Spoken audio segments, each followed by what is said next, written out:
plus vieille institution au monde, plus de 1160 ans d'histoire. Notre métier historique, ça a toujours été de frapper la monnaie de tous les Français. Ce qui me passionne beaucoup, c'est la distribution, les réseaux de distribution. Le Graal, en quelque sorte, c'était de capter le contrat des médailles olympiques, bien sûr, que nous avons eu. L'IA est partout maintenant. Il faut vraiment aussi se l'approprier dans les méthodes en fait, de prospection. Bonjour à toutes et à tous. Vous écoutez Vive la Vente, le podcast qui apporte des solutions simples à mettre en place pour booster l'efficacité de votre équipe commerciale. Vive la Vente vous est proposé par Up2, spécialiste de la vente et des commerciaux. 2 fois par mois, je reçois un ou une experte de la vente pour profiter de son expérience et lui demander ses meilleures pratiques commerciales. Vous le savez, si vous nous écoutez grâce à Apple Podcast ou Spotify, je vous invite à nous laisser une note et un commentaire. Et bien sûr, vous pouvez aussi nous suggérer des invités là-bas ou sur LinkedIn. Mais passons au plus important. C'est déjà notre 20e et avant-dernier épisode de cette 7e saison de Vive la Vente. Et aujourd'hui, j'ai le plaisir d'accueillir Olivier Ségala, directeur commercial de la Monnaie de Paris.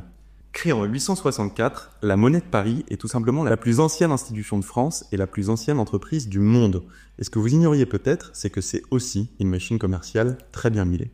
Avec un peu moins de 200 millions, 193 millions très exactement, d'euros de chiffre d'affaires, des produits allant des médailles touristiques aux médailles des JO de Paris 2024, en passant par des collections très suivies et une présence de certains de leurs produits dans près de 1000 points de vente en France, la Monnaie de Paris combine héritage, luxe et bien sûr, performance commerciale.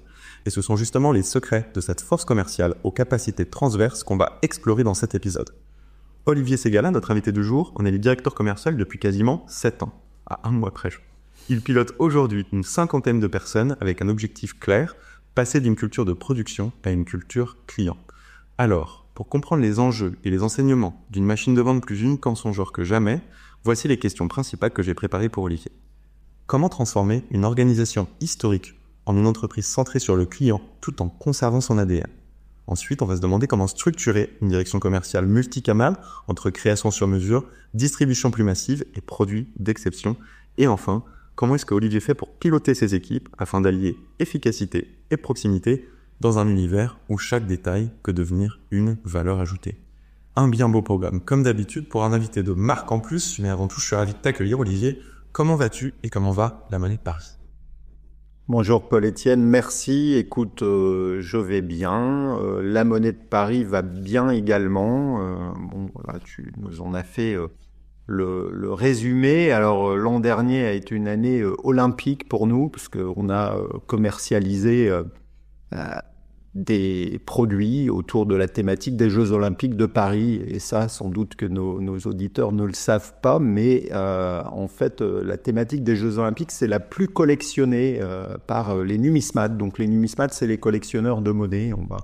On va en parler dans ce podcast. Alors cette année, elle s'annonçait pas forcément comme une année historique pour nous, puisque l'année historique, c'était l'année dernière. Hein. Les JO, on les avait pas accueillis depuis 100 ans en France, donc année de tous les records pour la Monnaie de Paris. Quoi qu'il en soit, voilà, on clôture le mois de mai avec une belle croissance encore à 2 chiffres sur le périmètre dont j'ai la responsabilité. Donc ça démarre bien. Mais on verra après que l'année n'est pas terminée. Avant de revenir, parce que là, je sais que nos auditeurs doivent se dire, là, il y a une proposition de valeur qui va être très intéressante à comprendre, peut-être un petit peu plus compliquée que d'habitude. Mais avant de revenir là-dessus, sur justement tous ces produits différents, on va parler de toi, de ta carrière. Tu as démarré ta carrière chez Cartier à Munich à la fin des années 90 et tu es passé par Altadis, Shiseido, Puig, qui s'écrit Puig si jamais vous ne l'aviez pas, ou encore Montblanc. Donc le luxe c'est un fil rouge évident dans ta carrière, mais j'aimerais que tu me la résumes un peu. Oui, alors effectivement, c'est un fil rouge. Alors bon, pour résumer, diplôme en poche d'une grande école de commerce. Effectivement, je suis parti 2 ans en Allemagne pour le groupe Richemont, donc dans sa filiale Cartier Allemagne. J'ai d'ailleurs plutôt démarré dans des fonctions marketing. Hein, c'était ma formation de base.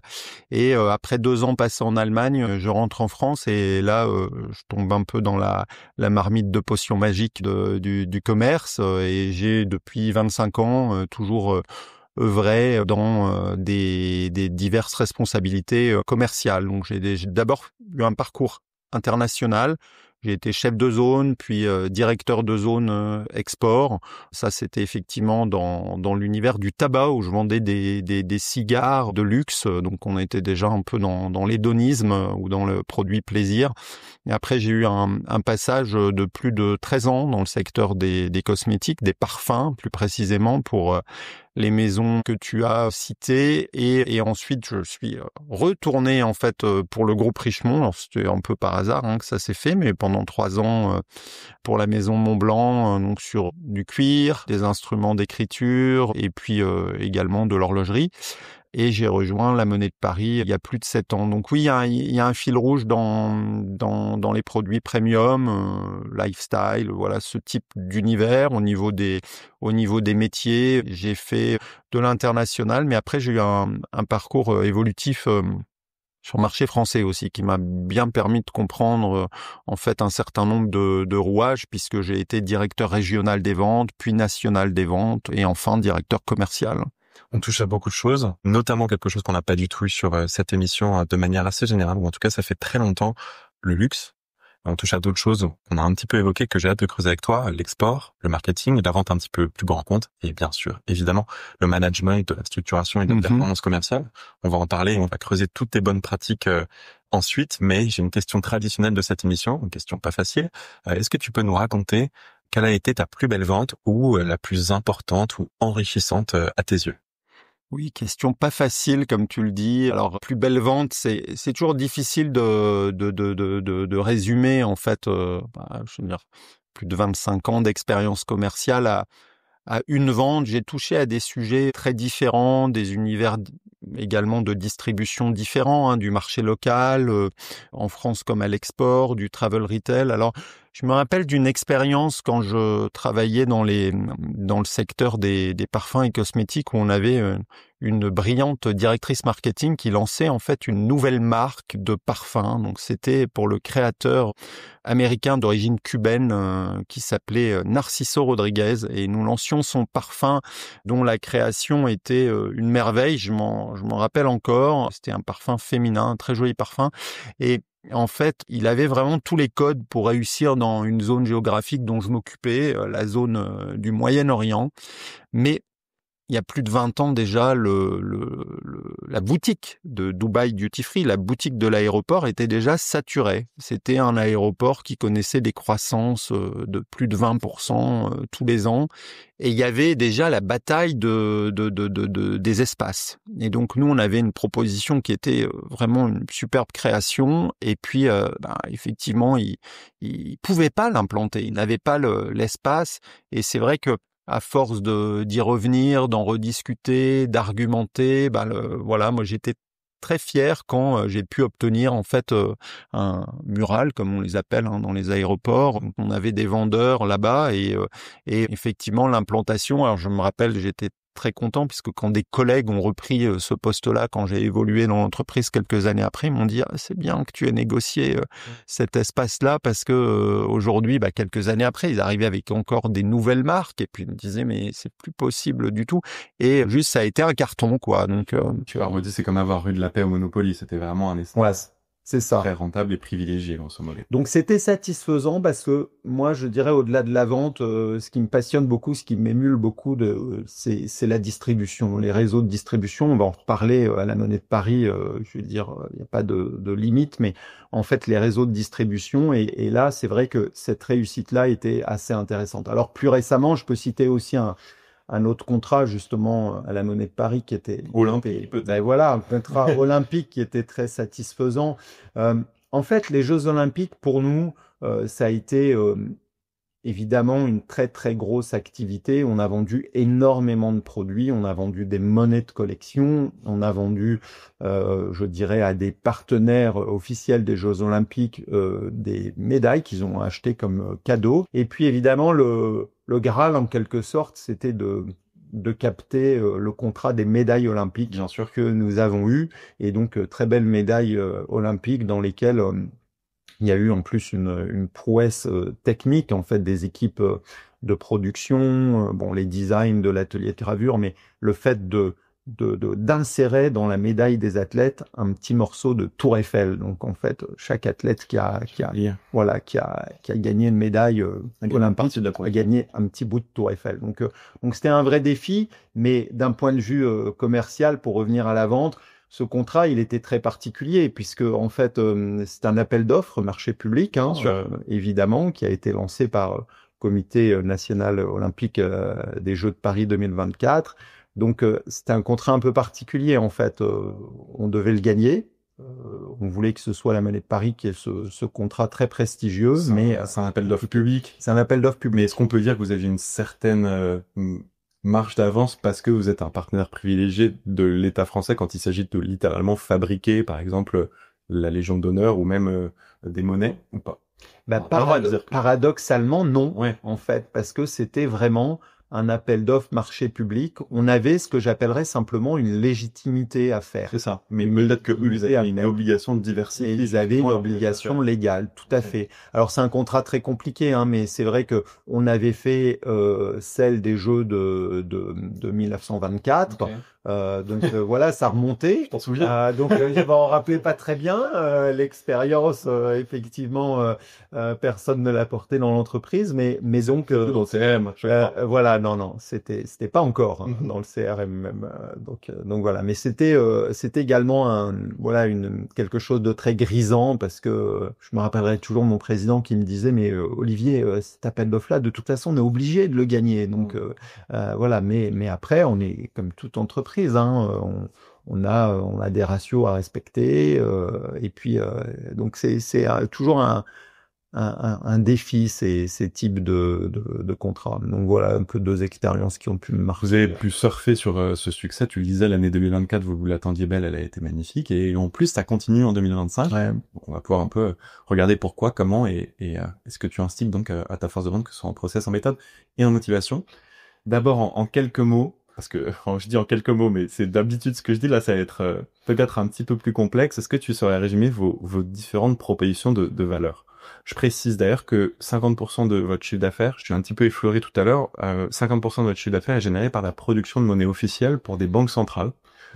Ce qui a fait un nouvel acronyme. En plus, tu m'avais donné B2G, donc B2G, Business to Government, et c'est dans une équipe spécifique. Mais voilà, et si on revient un petit peu sur la panoplie, le large éventail de tout ce que vous proposez. Oui, alors la panoplie, elle est effectivement très très large. Bon, c'est peut-être l'histoire qui a fait ça, tu le disais en introduction, plus vieille institution au monde, plus de 1160 ans d'histoire. Notre métier historique, ça a toujours été de frapper en fait la monnaie de tous les Français. Par extension, comme on est capable de fabriquer des monnaies dites courantes ou circulantes, on en fabrique pour des États étrangers qui n'ont pas leur propre institut de frappe monétaire. Effectivement, les monnaies courantes, c'est presque 50% du chiffre d'affaires de la monnaie de Paris. Et aujourd'hui, au niveau de ces monnaies courantes, il y en a plus de 2/3 qui sont frappés pour des monnaies internationales. Cas étant évidemment l'euro pour l'État français. Donc ça, c'est le métier historique. Mais on voit que l'entreprise s'est beaucoup diversifiée.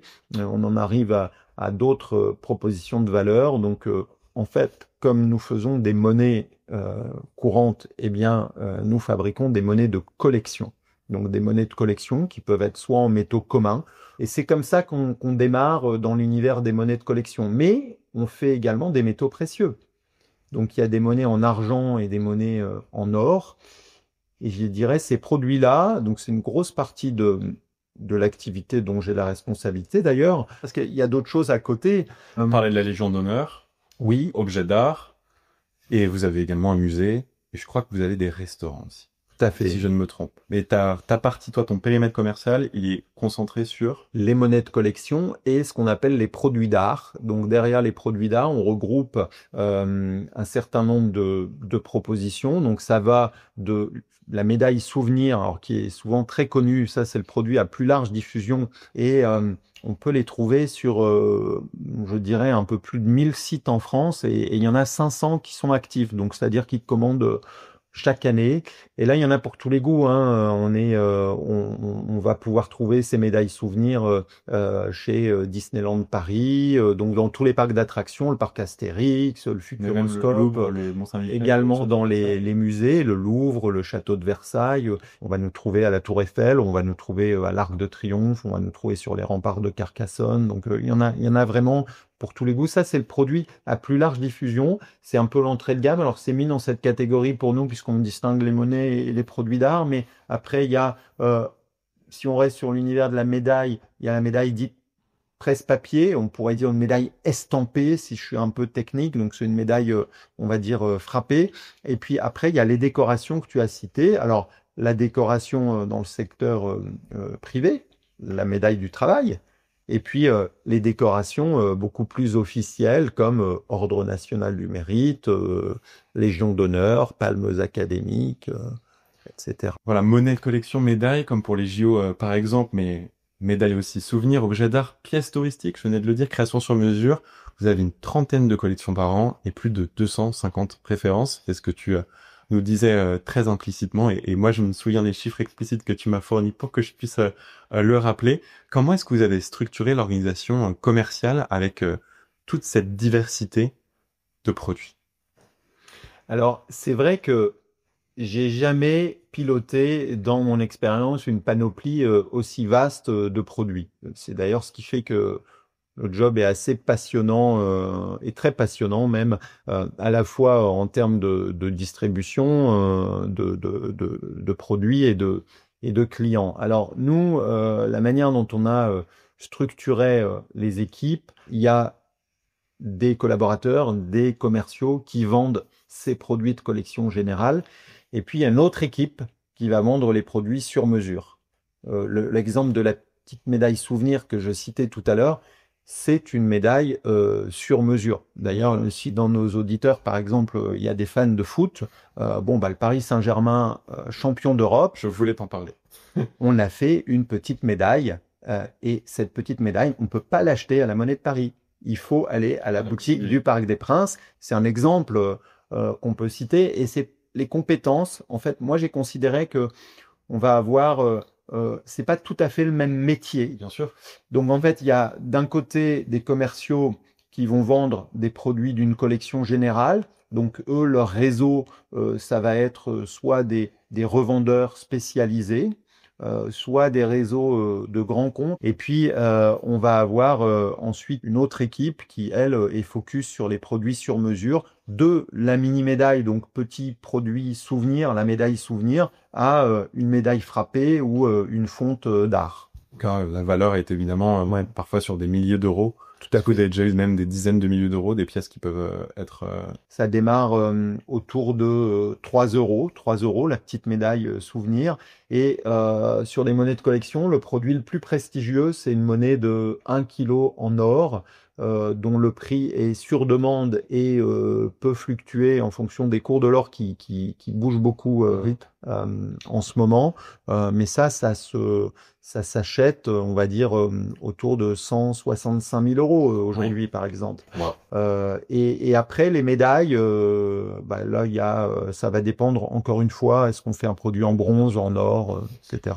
Donc, je crois que tu as une équipe d'une 50aine de personnes qui est divisée entre le B2B et le B2C, entre relations clients et grands comptes. Bon, sur ce podcast, évidemment, on se concentre beaucoup sur le B2B, c'est sa raison d'être. Est-ce que tu peux nous expliquer un peu la répartition des rôles et les grands pôles que tu pilotes aujourd'hui, justement, entre tous ces réseaux de vente différents? Effectivement, la direction commerciale à la Monnaie de Paris, c'est une direction commerciale qui est vraiment 360 avec cette grande diversité de clients. Alors, les pôles, moi, qui me reportent, on va dire directement, j'ai classiquement un pôle B2C, donc pour la vente aux particuliers. La vente aux particuliers, chez nous, c'est pour 2/3, c'est du e-commerce. Donc 2/3 de e-commerce, et le tiers restant, il est réparti entre une boutique et de la vente par correspondance. Donc ça, c'est le pôle de vente aux particuliers. Ensuite, nous avons donc un pôle de vente aux professionnels. Et là, la nouveauté qui est en train de se mettre en place, c'est justement, j'en ai parlé tout à l'heure, cette organisation avec deux pôles. Donc un pôle pour les produits de collection générale et un pôle pour les produits sur mesure. Il y a également une petite équipe qui s'occupe des grands comptes, qui est spécifique là-dessus. Alors pour le B2B, je pense que tu voulais savoir justement l'équipe qui s'occupe de ça. En fait, c'est pas une très grande équipe. Tu l'as rappelé, ma direction commerciale, c'est une 50aine de personnes, mais les commerciaux B2B, c'est une dizaine de personnes. C'est une dizaine de personnes qui est répartie entre ces deux pôles, produits de collection générale ou produits sur mesure. Et les grands comptes, c'est ailleurs Non, c'est dedans. C'est dedans aussi. Alors moi je les séparais aujourd'hui, mais dans le comptage, c'est compris dedans. Et tu as aussi stratégie commerciale et relations clients. Alors, il y a combien de personnes? Alors la relation client, c'est un pôle important qui a été complètement restructuré. C'est une quinzaine de personnes avec un manager. Et un découpage assez simple avec une équipe qui traite les clients particuliers, une équipe qui traite les clients professionnels. C'est pas le même métier, en fait. Évidemment. C'est deux métiers qui sont complètement différents. Et mon petit dernier, c'est le pôle stratégie commerciale. Alors, sur ce podcast, on dit beaucoup Sales Ops, Sales Enablement, etc. Est-ce que ça ressemble un tant soit peu à ça? Ça permet de prendre du recul sur... Oui, alors l'idée, c'est un peu de créer quelque part cette boîte à idées de la direction commerciale, d'approche très opérationnelle. Qu'est-ce qu'on pourrait faire de plus? Donc ça, c'est la raison d'être quelque part de ce pôle stratégie commerciale. Il a aussi vocation à quelque part compiler de la data et puis nourrir les équipes commerciales parce que chacun a ses propres tableaux de bord, etc. Donc ça a une vocation aussi à harmoniser tout cela. Tu l'as peut-être déjà dit, tu peux me rappeler combien il y a de personnes dans cette boîte à idées de stratégie commerciale? Alors ça, c'est tout nouveau. Donc j'ai promu une collaboratrice en interne et elle a une personne pour travailler avec elle. Donc c'est 2 personnes. Donc pour le moment. Et t'as créé ça il y a combien de temps? Grosso modo, ça a été, c'est de début d'année. 2025? Ouais. On se repose sur le côté donc un peu B2B, plutôt français. C'est le thème du podcast. Donc on va creuser un petit peu ça. Vous travaillez aussi bien avec l'Élysée qu'avec la Fnac et avec des hauts lieux du tourisme français que tu citais tout à l'heure, le Château de Versailles, le Louvre, le Futuroscope. Tu le disais, c'est à peu près 1000 sites différents de distribution. Vous avez tellement de réseaux de vente différents, tellement de clients finaux variés. Comment est-ce que vous adaptez les approches commerciales à des cibles aussi différentes? Alors c'est une bonne question. C'est vrai que on parlait d'appel d'offres tout à l'heure, par exemple. Alors on a la partie appel d'offres. Alors les grands comptes publics comme la présidence de la République par exemple. Un appel d'offres, il y a des règles de toute façon. Donc on applique les règles de l'appel d'offres. Il y a des personnes qui sont rodées à répondre à un appel d'offres et qui se perfectionnent à chaque fois. Moi, je vois encore à chaque fois quand on rentre dans l'appel d'offres, c'est chose de compliqué. On est bien épaulé par nos directions un peu spécialisées, direction juridique, direction des achats, pour nous accompagner pour répondre. Les dossiers de des institutions cibles. Et c'est des dossiers qui sont compliqués, sur lesquels on doit mettre en avant nos différences. On sait qu'on va pas toujours être les plus compétitifs sur le seul axe du prix. Ou du prix, ouais. Mais en revanche, on a d'autres engagements. On a une politique RSE qui est très active à la Monnaie de Paris. On propose des produits sur mesure. On est vraiment sur du 100% made in France sur nos productions de monnaies et médailles. Après, évidemment, on va rentrer dans les discussions classiques sur les prix, sur les délais, etc., avec des logiques, je dirais, de marché qui peuvent être assez différentes. Le marché qu'on doit remporter, qu'on doit avoir, qui est un peu prestigieux, honorifique, et puis l'autre où on a des clients qui viennent nous voir et où quelque part on met plus en avant notre savoir-faire, ce qu'on va leur proposer. Donc en fait, si tu arrives à faire un point commun à tous ces discours commerciaux qui doivent varier, ça restera finalement la qualité de la maîtrise de production que vous pouvez avoir grosso modo et le prestige donc qui va avec. Quelles sont les levées de croissance, tu penses, sur l'export désormais? Il y a des marchés en fait où on pourrait être plus fort. Donc pour nous, c'est plutôt des identifications de marchés cibles où on considère qu'on est sous-représenté. Mais en réalité, c'est des marchés qui peuvent être un peu compliqués. C'est-à-dire qu'en gros, les grands marchés pour les monnaies, en Europe, on va dire France, Royaume-Uni, Allemagne, et au grand export, on va retrouver les États-Unis, le Japon ou la Chine. Mais en fait, on voit que déjà dans ces grands pays, dans ces grands marchés, il y a parfois des barrières. C'est-à-dire qu'aux États-Unis, on considère qu'on peut faire beaucoup plus. Mais qu'est-ce qui nous attend demain? C'est pour toutes les entreprises qui exportent aux États-Unis, bah voilà, quelle politique, président Donald Trump nous réserve de nouveau sur cet axe-là. La Chine, c'est un marché protectionniste par rapport à l'or. Donc, en fait, on peut pas exporter d'or en Chine. Donc, c'est compliqué. Alors, la demande est là. Le marché est là. Donc, il faut qu'on trouve des moyens, quelque part, de pénétrer un certain nombre de marchés où il y a une demande, quelque part, qui existe. Ça, c'est pour la partie des collections. Mais la partie des collections, elle est assez bien structurée chez nous. On va parler de transformation commerciale. Ouais. Chez toi, il y a une réorientation de la culture de la force de vente vers encore plus de satisfaction client. Quels ont été les premiers chantiers, les premiers leviers concrets que tu as activés pour transformer cette culture commerciale? Et c'est un chiffre qu'on voit dans beaucoup d'organisations, essayer de passer de vendeurs un petit peu plus experts et consultants et apporteurs de solutions.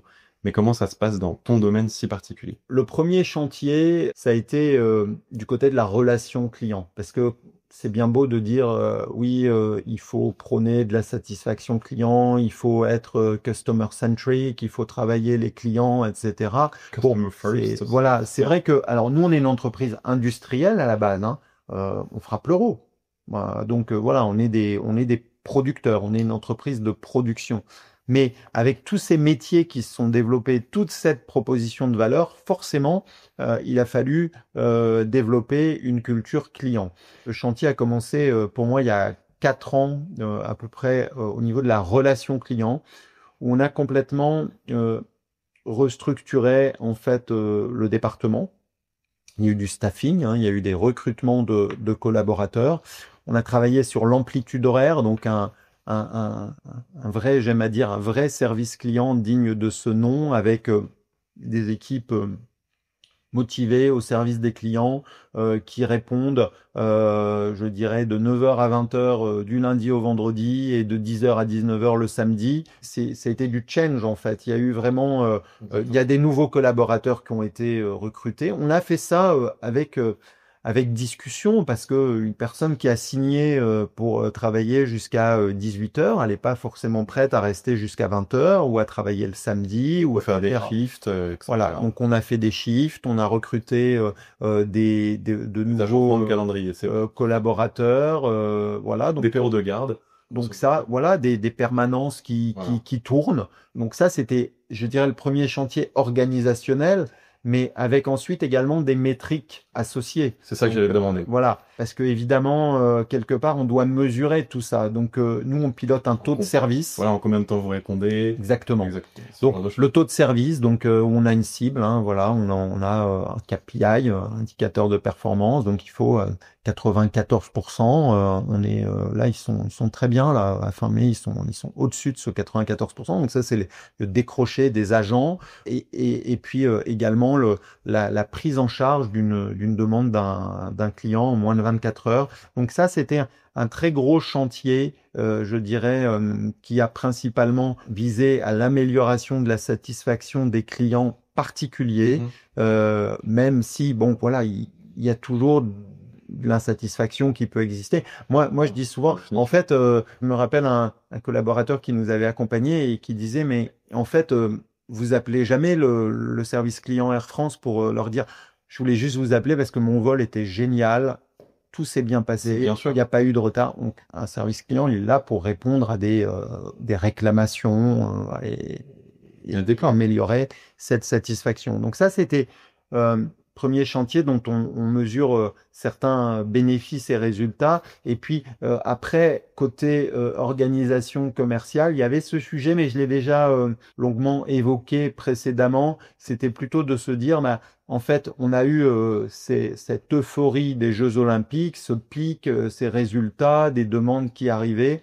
Et en fait, il faut maintenant que nos équipes commerciales, ils se mettent plus dans une stratégie de prospection, de business développement, que d'appel entrant qui va venir tout seul parce que les Jeux Olympiques ou etc. Donc c'est ça qu'il a fallu insuffler, transformer, et c'est passé un petit peu par justement cette réorganisation que j'évoquais avec la mise en place de 2 pôles, un pôle collection générale et un pôle création personnalisée, et avec vraiment des personnes, notamment sur les créations personnalisées, dont les responsabilités ont été recentrées sur de la prospection, sur du business développement. Et c'est ça qui permet d'assurer une croissance, par exemple, à 2 chiffres, là, récemment, au mois de mai. Alors récemment, bah oui, c'est effectivement des approches qui sont différentes. Alors l'équipe est pas encore complètement au complet, donc c'est pour ça que je pense qu'on va avoir encore une meilleure dynamique par rapport à vraiment au volant organisationnel. Pour moi, on n'est pas encore en vitesse de croisière en fait là-dessus. Mais en tout cas, la route est tracée. Clair et net. On peut pas parler de relations clients sans parler NPS. C'est quelque chose que, évidemment, beaucoup d'entreprises connaissent. Bon, je traduis Net Promoter Score pour ceux qui peut-être l'ignoraient. Ça donne bien sûr le taux de satisfaction client dans le cadre de prestations ou même de prestations de relations clients. Et donc, vous l'avez installé. Je crois que tu me l'avais dit en off. Est-ce que vous voyez déjà un impact visible sur la perception de votre marque, sur la performance d'avoir mis en place une très belle équipe de relations clients sur le NPS? En fait, le NPS, c'était l'indicateur de performance indispensable. J'ai parlé tout à l'heure du taux de service, de la prise en charge. Ça, c'est très technique en fait. Enfin, c'est très pratique, pardon. On va se dire, voilà, c'est le ticket pris en charge, les équipes répondent au téléphone, etc. Le NPS, hein, je pense que beaucoup de personnes sont familière de cet indicateur, j'espère. Mais Net Promoter Score, en fait, c'est la réponse, c'est le résultat qui résulte d'une seule question. Recommanderiez-vous la monnaie de Paris à vos proches? Et donc, effectivement, il y a une note qui arrive au bout. Et en fait, on vise vraiment le 9 ou le 10, hein, sinon... Entre 9 et 10. Voilà. Comme les restaurants, le MAP, voilà. C'est un truc à très 5. Le reste, ça vaut pas grand-chose, puisque en fait, on va avoir ensuite cet indicateur. Alors, pour nous, c'est une boussole. Le fait de l'avoir mis en place fait que c'est structurant, c'est un indicateur de performance pour les équipes très directement concernées. Donc évidemment, toute l'équipe de la relation client a cet indicateur dans ses objectifs et c'est constitutif voilà, de la part variable à la fin de l'année. Donc c'est un indicateur qui est utilisé, mais cette boussole, elle est de plus en plus portée par l'entreprise. Moi, je diffuse des indicateurs de performance mensuels et donc tous les mois, je diffuse au comité exécutif dont je fais partie le fameux NPS. Et donc voilà, donc c'est partagé, déjà, c'est important. C'est collectif. Et puis, c'est collectif. Et puis, on insuffle quelque part cette culture du NPS de dire que chacun est acteur à son niveau, quelque part. D'une partie du NPS. D'une partie du NPS. Et d'ailleurs, le curseur a été poussé encore plus loin, puisque maintenant, ça fait partie c'est un indicateur qui est référent dans l'accord d'intéressement de l'entreprise. Donc, c'est un vrai, on dit incentive. Quand on est en start-up trop anglo-centré, etc. Mais du coup, c'est un vrai élément de motivation pécunier pour les commerciaux. Oui, pour partie. Alors, ils regardent pas que celui-là parce que, alors, c'est toujours un petit peu ce qui est difficile quand on est manager commercial à quelque niveau que ce soit. On a souvent un objectif qui sort de notre propre activité directe. Là, quand on porte ça pour des commerciaux ou pour une entreprise, là, je précise, hein, le NPS, c'est un objectif pour uniquement les équipes de la relation client, pas tous les indicateurs. Et en socle, on va le retrouver dans l'accord d'intéressement. Mais ça, c'est toujours un peu nébuleux. Faut reconnaître pour un collaborateur, il se dit mais comment je fais pour faire mieux là-dessus, etc. Et donc c'est effectivement le travail au quotidien, mais on l'utilise, voilà, et c'est intéressant. La data, c'est hyper important et tu l'as dit, vous avez formé une équipe afin de pouvoir aussi prendre du recul sur tous vos KPIs, vos ratios, etc. Et tu m'avais donné une quote que j'avais notée pendant la préparation de cet épisode justement pour reprendre cette importance de la donnée. Il faut bien analyser les ventes passées afin de générer des ventes futures. C'est un statement logique qu'on a déjà entendu. Chez toi, comment ça se traduit? La dimension analytique, je pense que les commerciaux doivent l'avoir et doivent comprendre. Je disais en début d'entretien, oui, super, sur mon périmètre, il y a une croissance à 2 chiffres cette année, elle n'était pas prévue, mais je suis loin de dire cocorico, parce que en fait, je sais qu'il y a une montagne en fait devant nous. L'année dernière, en juillet, c'était les Jeux Olympiques, et en fait, les ventes des produits afférents de toutes les collections sur les Jeux Olympiques se sont emballées à partir du mois de juillet. Forcément. Donc on a fait un mois de juillet, un mois d'août, un mois de septembre, mais exceptionnel. Donc en fait, c'est pour ça que je dis souvent que alors il faut pas être dans le rétroviseur, mais quand on est manager commercial, il faut quand même savoir de quoi était fait le passé pour se dire demain qu'est-ce que je dois prévoir. Je crois quand même en ces analyses un petit peu macro, mais qui sont importantes. Parce que sinon, on crée pas de la croissance, en fait. C'est tout prévoir, voire même envisager les choses qui peuvent être imprévisibles. Mais là, ça doit être, c'est vrai, un petit peu complexe quand on est directeur commercial et qu'il y a une effervescence dantesque dans le rétroviseur, de se préparer au futur en se disant, elle n'arrive pas tout de suite. Mais tu évoquais tout à l'heure le fait que tes commerciaux, il faut qu'ils aillent aussi chasser. C'est un peu le maître mot qu'on pense quand on pense commercial. Pourtant, pas forcément quand on parle cueilleur, account exécutive, upsell, cross-sell, vente transverse, vente additionnelle, etc. Et on n'en a pas beaucoup parlé en fait pour le moment de prospection. Peut-être aussi d'autant plus parce que vous êtes une institution emblématique, on l'a maintes fois évoqué à raison. Mais tu me disais que c'est pas forcément plus facile parce que vous êtes l'entreprise la plus vieille du monde ou l'institution la plus vieille de France, parce qu'on demande à vos commerciaux de faire des missions très variées et donc il faut les pousser un peu à faire de la prospection, de la chasse directement sur le terrain. Comment est-ce que tu fais ça? Ce dont je me suis rendu compte dans l'organisation qu'on avait, c'est j'avais une personne dans l'équipe pour laquelle il y avait une mission de prospection qui était clairement indiquée. Mais en fait, elle était diluée quelque part dans énormément d'autres missions et en fait, on se retrouvait à avoir un chasseur-éleveur, quoi. Et ça, c'est compliqué. Et donc, en fait, je suis intimement convaincu qu'il faut dégager du temps pour ça. Donc déjà, il y a un sujet d'organisation. Il faut se forcer. Tu as raison. Il y a des gens, bon, déjà, il faut avoir le bon profil, hein. Il y a des gens qui sont faits pour ça. Il y a des gens qui sont pas faits pour ça. Mais moi, je crois, c'est un petit peu même à cette époque du télétravail, etc. Je crois toujours beaucoup quand même en la présence sur le terrain, aller voir ses clients, pour promouvoir des produits, etc. Et en fait, donc, je pense qu'il y a d'abord un sujet d'organisation qu'il faut forcément appréhender, se dire, voilà, si on a une personne, on veut qu'elle fasse du business développement, du développement commercial, pardon, on va lui dégager du temps pour faire ça, on va lui mettre des objectifs sur ça, parce que sinon c'est dilué dans le quotidien qui prend toujours le dessus. Donc ça, je l'ai beaucoup travaillé dans cette nouvelle organisation chez nous qui est en train de se mettre en place. Et après, tu parlais de garnir le pipe de vente. Alors, j'ai eu une petite digression tout à l'heure justement sur le sujet des collections qu'on doit penser. Si on parle de B2B et de revendeurs, là, cette fois-ci sur la partie monnaie, en fait, on doit penser des collections spécifiques pour leur marché qui vont être intéressantes. Donc, quand je disais on célèbre des anniversaires, nous, à la Monnaie de Paris, si on se dit, là, j'ai un important partenaire, allemand, par exemple, ou scandinave, qu'est-ce qui s'était passé dans son pays qui justifie que l'on développe une collection pour lui. Et là, quelque part, ça va nous permettre de réfléchir à garnir le pipe de vente, mais pas pour du court terme, pour l'année prochaine ou pour l'année encore après.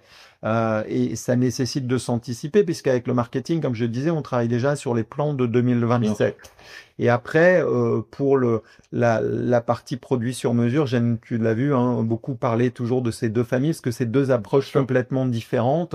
Là, quelque part, c'est de la présence terrain, c'est de la prospection, et je crois beaucoup maintenant en la nécessité de mettre en place aussi des outils beaucoup plus agiles. On n'a pas parlé, mais l'IA est partout maintenant. Et voilà, moi je crois qu'il faut vraiment aussi se l'approprier dans les méthodes en fait de prospection. On le fait pas encore, hein. On le fait pas encore à la Monnaie de Paris. Bon, mais vous testez quelques trucs, pose des questions. Mais voilà, on réfléchit beaucoup au sujet et moi, à titre personnel, j'y crois beaucoup, à un certain nombre de mes managers aussi. Donc, je pense que voilà, ça peut nous aider sur pas mal de sujets. On parlait tout à l'heure du New Deal pour Up2, on parlera peut-être aussi de la formation, la vente Elia que propose Up2 depuis un mois après ce podcast. Mais je laisserai à charge notre excellente commerciale Laure Gassel de t'en parler peut-être plus en temps. Vous êtes en plein et bientôt dans l'implémentation d'un nouveau CRM pour le B2B, c'est cette année. Vous l'aviez fait l'année dernière, je crois, pour le B2C. Est-ce que tu peux nous donner déjà quelques conseils que tu tires de l'implémentation d'un outil comme ça, comme on parlait d'hier au CRM? Oui, le CRM, c'était un peu un maillon manquant dans dans nos outils, dans notre organisation. Donc bon, c'est pas du tout les mêmes finalités, hein. CRM B2C, il nous aide.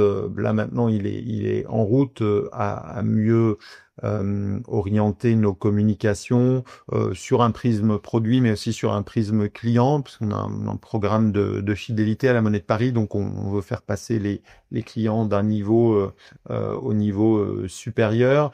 Et pour le B2B, ce dont je me suis rendu compte, alors là, ce qui est compliqué à la Monnaie de Paris, c'est que je t'ai parlé tout à l'heure de 10 commerciaux pour le B2B, mais en fait, ils font tous des choses différentes. Des typologies différentes, au sein des typologies. Voilà, il y a deux équipes, et donc ce que j'attends quelque part de ce CRM, et puis aussi d'une nouvelle collaboratrice qui va nous rejoindre pour prendre ce pôle. Je te disais que mon organisation, elle n'était pas complètement staffée également. Donc, il y a une personne qui nous rejoindra à la rentrée pour prendre ce pôle des créations particulières. Ah, d'accord. Eh bien, là-dessus, il y a tout un travail qui est attendu de segmenter déjà. Bien sûr. Ce panorama de distribution qui est très diversifié et de mettre en place des cycles de vente. Ça, c'est des choses qui n'existent pas chez nous, que j'ai connu ailleurs.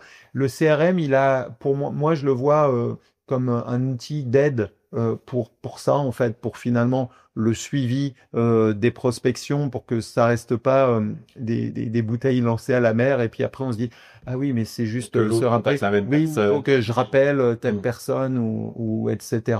Et donc que ce soit plus mis en place avec méthode. Voilà. C'est ça que j'attends. Pour le moment, on va dire que c'est un annuaire histoire de suivre un petit peu toutes les prises de contact de tout le monde, mais ça reste pas encore assez catégorisé. Mais il est pas implémenté, hein. Il est B2B, on va l'implémenter en fin d'année. Donc mais est-ce que tu sais déjà lequel vous allez implémenter et est-ce que tu as le droit de nous le dire ou pas? Oui, je pense qu'on peut le dire. Nous, on a décidé de travailler avec Dynamics de Microsoft. Parce que vous avez déjà des outils à Outlook. On a beaucoup d'outils Microsoft, donc c'est ce qu'on va utiliser à la Monnaie de Paris. Sur le B2B, c'est d'autres solutions qui n'ont rien à voir. Très clair. Ça va être un sacré travail, mais on touche à la fin de notre épisode. On va partir sur le temps 3 et des questions un petit peu plus rapides, un petit peu plus soft skill finalement. Comment est-ce que tu fais pour maintenir une culture d'équipe très forte dans un univers qui est très segmenté? Tu le disais, les commerciaux font des choses très différentes. Est-ce que le maître mot, c'est la qualité, comme d'habitude, et le prestige que vous avez dans votre proposition de valeur? La fierté d'appartenance, finalement. C'est une bonne question. Je pense que c'est un enjeu et qui est complexe pour sans doute beaucoup de managers commerciaux. Moi, j'aime beaucoup le sport, donc je prends souvent cette métaphore. En fait, je trouve que le commercial, il est plus branché sport individuel. Alors, je suis peut-être une bonne illustration parce que moi, mon sport, c'est le tennis. Donc tu vois, c'est bon. Mais en fait, en entreprise, il faut jouer un sport collectif en fait, en réalité. Mais c'est naturel du commercial bah voilà, tu m'as donné un objectif, c'est mon périmètre. Non, mais cet objectif-là, j'aime pas parce que c'est un périmètre global. Mais ceci étant, c'est ça que j'ai mis en place. Et donc aujourd'hui, toute la direction commerciale a par exemple ce qu'on appelle l'objectif de direction. Donc ils ont tous, dans tous les collaborateurs éligibles à une part variable, eh ben, ils ont un objectif macro qui est finalement c'est mon objectif quoi. Si je fais pas mon objectif commercial, ben voilà, moi je vais être sanctionné sur ma part variable et puis en cascade en fait toute l'équipe a cet objectif commun. Ça c'est pour éviter quelque part, c'est pour décloisonner quelque part le B2B, du B2C, de la relation client, voilà, tout le monde a un objectif global. Et quand on est dans les fonctions commerciales, bah, c'est plus facile parce que c'est le chiffre. Bien sûr. Donc voilà, c'est parfois ça peut être plus compliqué dans d'autres directions. Mais pour nous, par exemple. voilà, mais pour nous c'est assez logique. Après, oui, tu l'as dit, bien sûr, il y a la fierté d'appartenance, etc. Mais c'est vrai que ils se battent tous beaucoup pour leurs objectifs, etc. Donc je pense que le fait d'avoir ce socle commun, c'est quelque chose d'important. Tout à l'heure, j'utilisais l'expression incentiver pour essayer de les motiver. Évidemment, avec les commerciaux, ça passe toujours un petit peu par le chiffre, par le variable, par l'intéressement, par l'implication pécuniaire. Comment est-ce que tu fais pour travailler la communication afin qu'il y ait aussi ce sens du collectif, justement? Oui, c'est important. Non, tu as raison. En fait, c'est le deuxième sujet qui est important que je voulais approfondir. On a parlé de l'objectif commun. Et puis après, il y a effectivement la communication. Donc la communication, je pense que c'est important. Il y a beaucoup de générations, beaucoup de collaborateurs qui sont en attente d'informations. Alors malheureusement, j'ai pas trouvé à la Monnaie de Paris le format, je dirais, de communication pour les 50 personnes de la direction commerciale. Donc, mais je crois beaucoup en des communications à la fois top-down et bottom-up, de partage d'informations. Je pense que c'est important. Moi, je m'efforce, par exemple, tous les mois à mon équipe de direction de redescendre les résultats et de les expliquer et de les partager. Donc, par exemple, ça permet oui, ça permet de voir au B2B ce qu'a fait le B2C et vice-versa. Et je me rends compte que les managers sont intéressés. Et les personnes qui sont pas directement concernées par le sujet, ils creusent le sujet du voisin et ils disent, bah tiens, là, pourquoi il y a ça? Donc ça, c'est un point qui est important. Je pense qu'il faut aussi pour avoir cette culture du collectif, bien communiquer avec les personnes, faire que l'information remonte. Voilà, beaucoup d'attentes en termes de communication. Et redescendre, mais t'as pas, évidemment, ça doit être compliqué. Je disais, bien sûr, ça doit être très compliqué de trouver un rituel où tu peux adresser vraiment 50 personnes qui font, pas 50 métiers différents, mais on va dire presque, peut-être 20 métiers avec des réseaux de vente, on disait maintes et maintes fois très différents. Ça va être compliqué de trouver quelque chose de général à part voici les chiffres de l'entreprise annuelle et etc. Je comprends que ça puisse être compliqué, mais donc peut-être tu les ferais des communications un peu plus d'équipe et ces rituels plutôt liés au manager pour faire redescendre les informations qui vont les motiver. Selon toi, quelle est la compétence numéro 1 en 2025 à renforcer chez les commerciaux? Il y a une compétence, j'ai trouvé, qui avait un peu tendance à disparaître. Alors là, je vais plutôt parler de commerciaux expérimentés, parce que bon, le junior, il est dans sa courbe d'apprentissage et c'est normal. Et il faut l'encourager, il faut l'encourager. On voit sur quoi on peut l'accompagner, mais d'un autre côté, même si les générations évoluent dans les comportements, voilà, on l'accompagne. Mais par contre, je trouve que ce qu'il faut renforcer, c'est le fait de devenir apporteur de solutions. On voit trop souvent des commerciaux, voilà, qui arrivent avec le problème et donc c'est moi je pense que la compétence qu'il faut accompagner, qu'il faut renforcer, c'est vraiment l'esprit d'initiative, mais surtout avec ce côté apporteur de solutions. C'est-à-dire le commercial, il doit voir sa difficulté et il doit proposer quelque part une solution. Donc je pense qu'il faut faut les accompagner là-dessus, une argumentation quelque part. De pas forcément dire j'ai un problème, mais de dire j'ai un problème, voici les solutions que j'ai envisagées, option A, option B, et Exactement. pas seulement faire le cahier de doléances. Et pour que le manager soit plus dans son rôle de manager, je dirais, d'arbitrage, d'apport complémentaire, ou de dire pourquoi tu penses que la solution 1 est meilleure que la 2, et voilà, on a une discussion et on apporte vraiment une stratégie commerciale, et je pense que c'est ça. À l'image d'être aussi apporteur de solutions pour vos clients d'une certaine manière, mais le parallèle prendrait encore plus de temps à détailler, donc je ne vais pas le faire. Je vais passer à notre dernière question de cette émission. Est-ce que tu as une habitude ou une routine que tu conseillerais à tous les managers, directeurs commerciaux qui nous écoutent? On parlait un peu de rituel tout à l'heure. Est-ce que toi, t'en as une, qu'elle soit collective ou personnelle? J'ai des temps d'échange qui sont assez réguliers dans l'agenda, un peu sacralisés quelque part. C'est-à-dire que avec les N-1, il y a des points hebdomadaires avec chacun d'entre eux, et puis ma réunion d'équipe du lundi après-midi, puisque chaque lundi matin il y a le comité exécutif. Donc ça, j'essaye toujours de ne pas y déroger pour faire vraiment redescendre les informations aux équipes. Donc là, on est plutôt sur des sujets d'échange ou de communication qui sont ritualisés, je pense, importants pour les équipes. Bien sûr, et évidemment bloqué dans l'agenda. Merci beaucoup, Olivier, pour toutes tes réponses. T'as, je pense, couvert énormément des questions que je t'avais préparées, et plus encore, toujours avec ce maître mot de la qualité, du prestige de votre proposition de valeur à travers des réseaux de vente, somme toute, extrêmement différents. Donc, merci beaucoup pour tous tes conseils. Merci à toi. Merci à vous d'avoir écouté cet épisode jusqu'au bout. C'était l'avant-dernier épisode de la saison. Je vous retrouve dans 2 semaines pour un épisode avec je peux le teaser pour une fois d'ailleurs, avec le directeur commercial Europe de Revolut. Donc on va continuer à parler un petit peu, entre guillemets, monnaie, mais ça n'aura absolument rien à voir. Ce sera le dernier épisode de la saison. Et je vous remercie beaucoup de nous avoir écoutés jusqu'au bout. À bientôt et vive la vente.